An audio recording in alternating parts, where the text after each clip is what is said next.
we thought we'd start with just talking a little football, because that's what we like to do in some general terms, and then maybe we'll get a little more specific. But my first kind of general thought in your thought process, what do you think are some keys to just great team defensive play? When you think about that in kind of the most general sense, what are some starting points for you? Well, for one, we want to try to make it as easy as possible for our guys to play.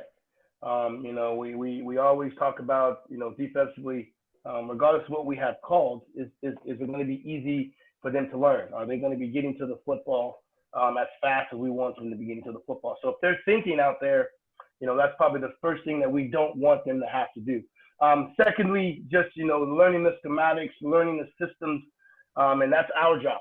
We have to be able, as a coaching staff, to be able to present the systems to them where they can learn. So we have this seven-step process that we talk about, that where guys need to hear things 7 times said the same way, right? And so that if they heard it 7 times correctly the same way, that's, in our opinion, they would have they should be able to know it. And then obviously, lastly, our thought process is making sure that no matter the situation, is we want to make sure we have the 12 best players on the field, regardless of what the situation may be. So when it's second down and long, or P&10 and first and 10, regardless of what we have out there or whatever the offense has out there, we want to make sure we have our 12 best defensive players on the field. And Coach, one of the things that we've always been impressed with is the work you do on defense and the team, and how fast you guys play and stuff. And I know you've got a little bit of background, pretty extensive background at the DV play and the corner play in particular. But can you talk to us a little bit about, what you look for in corners and DBs, and, how do you sort of get them to play at a high level, and what are some things that are important to you? Well, I mean, we've being over here for the last 4 years, right? We've kind of pigeonholed what we want from individual guys, right? So we go from the field side where we have our field corner.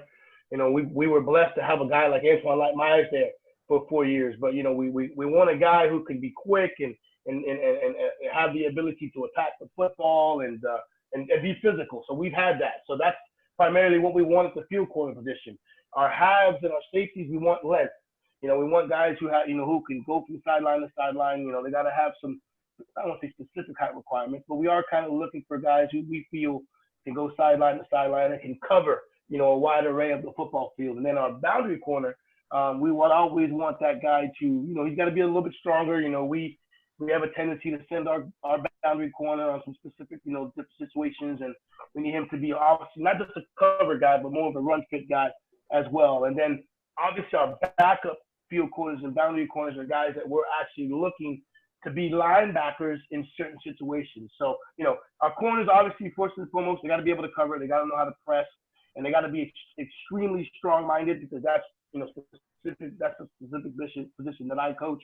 And we ask them to do a lot of things. And then obviously our halves and our safeties, we ask them again to do some other things, and got to be able to communicate well. But, again, going from sideline to sideline, and just being able to, to mask a lot of the coverages that we may do on a Friday or a Saturday.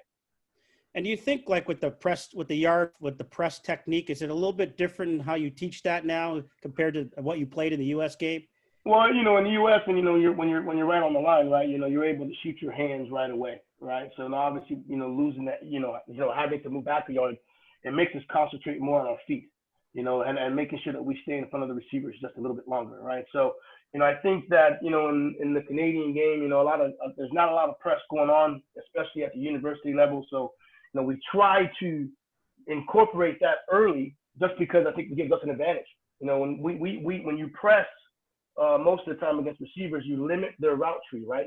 So, you're either going to get the slant, you're going to get the fade, but now you're trying to affect the timing between the quarterbacks and the receivers. So we ask the guys to learn to press, but part of that, again, is just to limit what they could technically do offensively, and then sometimes we'll press and not really press the receiver. We'll act like we're pressing, and we'll come off and play different routes. So, we do that just with the mindset of hoping some of the offenses that we face aren't necessarily accustomed to, to the press alignment.